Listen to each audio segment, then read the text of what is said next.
నవరాత్రి ఉత్సవాలలో మూల నక్షత్రం రోజున అమ్మవారు సరస్వతీదేవి రూపంలో భక్తులకు దర్శనమిస్తారు. సరస్వతి అమ్మవారు హంసవాహనాన్ని అధిష్ఠించి ధవలవర్ణ వస్త్రాలను ధరించి అక్షరమాల ధరించి అభయముద్రతో వీణను 2 చేతులతో ధరించి చందన చర్చిత దేహంతో దర్శనమిస్తారు. ఈ రోజున అమ్మవారిని తెలుపు రంగు చీరలో అలంకరిస్తారు. ప్రసాదంగా కేసరి లేదా పరమాన్నం నివేదిస్తారు. తెలుపు రంగు పూలతో పూజ చేస్తారు. సరస్వతి దేవిని అర్చిస్తే అజ్ఞానంధకారం తొలగిపోతుంది, బుద్ధి వికాసం జరుగుతుంది. వాక్కు, బుద్ధి, వివేకం, విద్య, కళలు, విజ్ఞానం వీటన్నిటికీ అధిదేవతగా, హంసవాహినిగా, వీణాపానిగా, పుస్తకమాల దారినిగా చిత్రింపబడుతుంది సరస్వతీదేవి.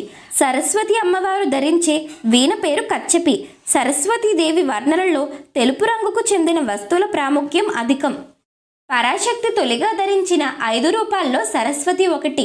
ఈ మాత కేవలం చదువులకే కాదు, సర్వశక్తి సామర్థ్యాలను తన భక్తులకు ప్రసాదిస్తుందని దేవి భాగవతం 9వ స్కందం 5వ అధ్యాయం వివరిస్తుంది. మహామాయ, భాష జ్యోతిర్మయి, కళారస హృదయగా సరస్వతీదేవి పూజలందుకుంటుంది. నవరాత్రి, వసంత పంచమి ఉత్సవాలలో సరస్వతీదేవి ఆరాధన ప్రముఖంగా జరుగుతుంది. ఋగ్వేదంలోను, దేవి భాగవతంలోను, బ్రహ్మ వైవర్త పురాణంలోను, పద్మ పురాణంలోను సరస్వతీదేవి గురించి వివిధ గాథలున్నాయి. శ్రీదేవి భాగవతంలో ప్రస్తుతింపబడిన శ్రీ సరస్వతీదేవి అవతార కథ.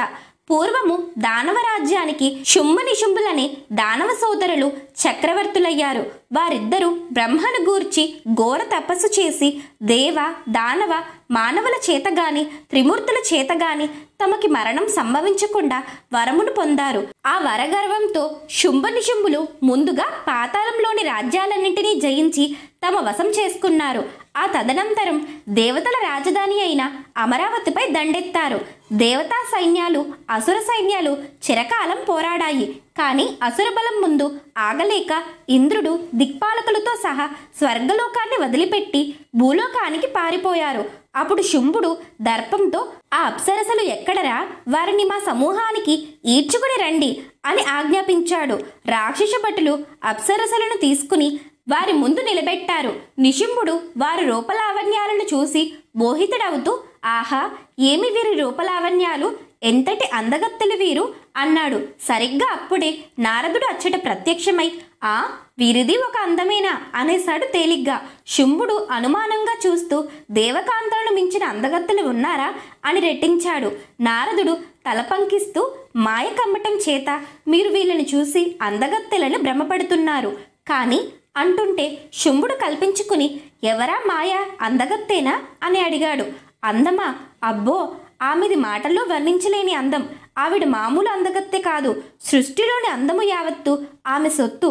ఆమె భువనైక జగన్మోహిని. అందుచేతనే కదా త్రిమూర్తులు సైతం తరచుగా ఆ మాయా ప్రభావాన మోహితులవుతుంటారు. ఇక ఆవిడ ఉనికి తెలుసుకోవడం బ్రహ్మ, విష్ణు, మహేశ్వరులకే సాధ్యం కాదు. దేవతలకి యజ్ఞ ఆవిర్భాగాలను ప్రసాదిస్తున్నది ఆ మాయాశక్తే కదా. ఆ హావిస్సు చేతనే కదా దేవతలు అమరులయ్యారు అన్నాడు.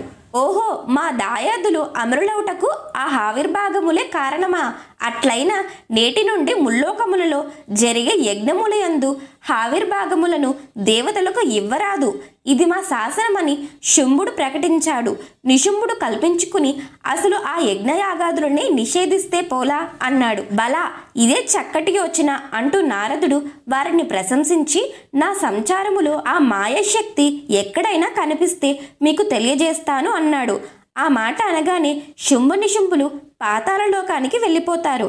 ఆనాటి నుండి త్రిలోకములలో యజ్ఞయాగాదులు నిషేధించబడ్డాయి. ఒకవేళ ఎవరైనా యజ్ఞం చేయ తలపెడితే ఆవిర్భాగములను శుంభ నిశుంభులకు అర్పించాలన్నారు. అందుకు నిరాకరించిన మునులను హింసించి యజ్ఞకుండములందు మధువు, మాంసము, రక్తము కుమ్మరించి హోమగుండాలను అపవిత్రం చేసి మునివాటికలను తగలబెట్టారు.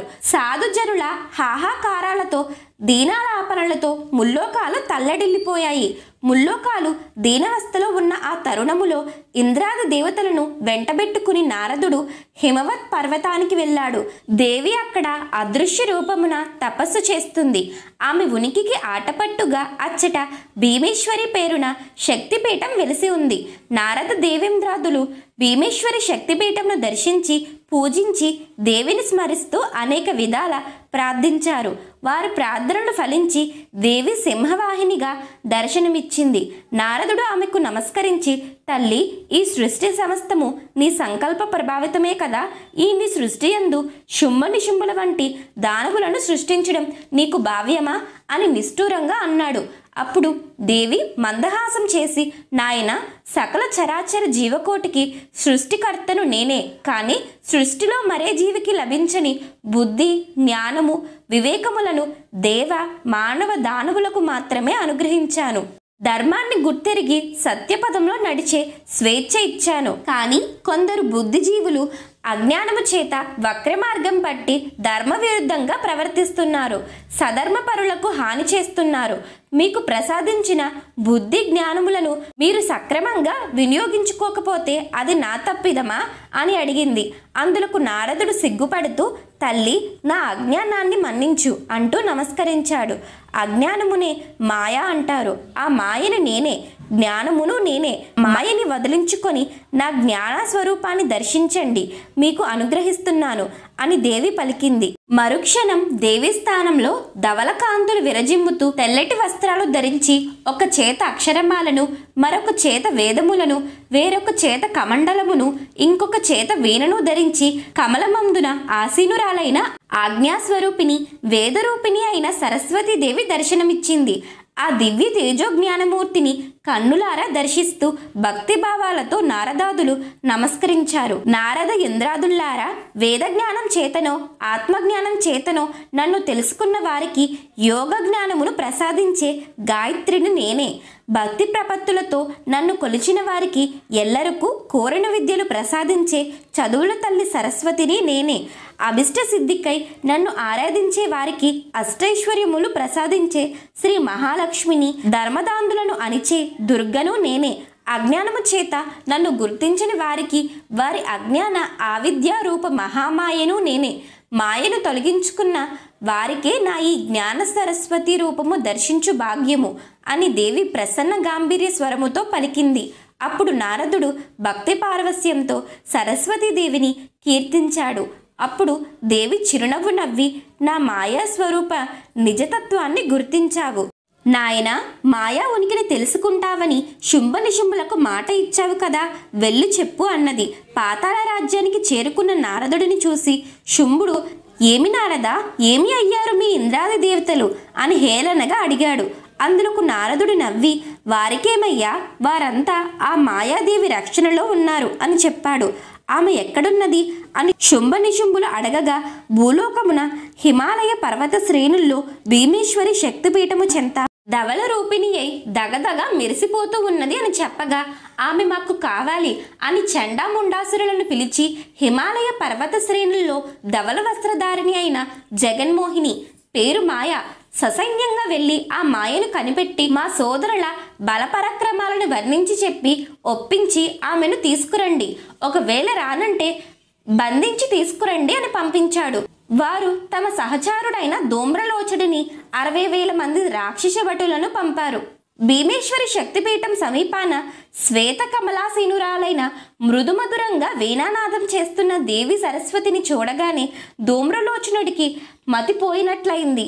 ఆహా, ఏమి ఈ అతిలోక సౌందర్యం అనుకుంటూ ఆమె దివ్య సౌందర్యమును తనివి తీరా గాంచుతూ, నీవేనా మహామాయవి సుందరి, మా పాతాళ చక్రవర్తులు శుంభ నిశుంభులు నీ పొందు కోరుతున్నారు అని అన్నాడు. అందుకు దేవి చిరునవ్వు నవ్వి, ఓరి, నేనెవరని అనుకుంటున్నావు? ఈ సృష్టి సమస్తము నా సంకల్పము. సృష్టి జీవులెల్లరకు నేను తల్లిని. తల్లిని కామించడము ధర్మ విరుద్ధము. ఇకనైనా ధర్మము గుర్తెరిగి జీవించండి అనగా, ధూమ్రలోచనుడు, నీ ధర్మ పన్నాలు కట్టిపెట్టి మర్యాదగా మా వెంటరా, లేదంటే నిన్ను బంధించి తీసుకువెళతాను అంటూ అడుగు ముందుకేశాడు. అప్పుడు హంస సింహంగా మారుతుంది. సింహం ధూమ్రాక్షుణ్ణి, రాక్షస సైన్యాన్ని తినేస్తుంది. అప్పుడు చండాముండాసురులు మాకిది లెక్క కాదని అమ్మవారి పైకి యుద్ధానికి వెళతారు. అమ్మవారిపై ధనుర్బాణాలు సంధించి సరపరంపరంగా బాణాలు కురిపించారు. అవన్నీ దేవిని తాకకముందే ఆమె కంటి మంటలకు బగబగ మండి బూడిదైపోయాయి. అప్పుడు చండు ఆవేశంతో ఖడ్గం తీసి, ఓసి, ఈ ఖడ్గ ప్రహారంతో నీ పని సరి అని అరుస్తూ దేవి ముందుకు లంఘించాడు. అప్పుడు అమ్మవారు ఎర్రని రక్తవర్ణంలోకి మారిపోతారు. భయంకరమైన రూపాన్ని అమ్మవారు ధరించి ఆ చండముండాసురులను హతమారుస్తుంది. ఈ వార్త విన్న శుంభనిశుంభులు చతురంగ బలాలను సమకూర్చుకుని దేవిపై యుద్ధం ప్రారంభించారు. వారిని చూడగానే దేవి తన నుంచి మహాశక్తిని ప్రసరింపచేసి భ్రూమధ్యం నుండి ఖడ్గం, పాసం, అంకుశం మొదలైన ఆయుధాలను సృష్టించి అష్టాదశ భుజశక్తులతో రాక్షస గణాన్ని, శుంభనిశుంభులను నిమిషకాలంలో హతమార్చింది. అప్పుడు దేవతలు జయ జయనాదాలు చేస్తూ పూలవర్షం కురిపించారు.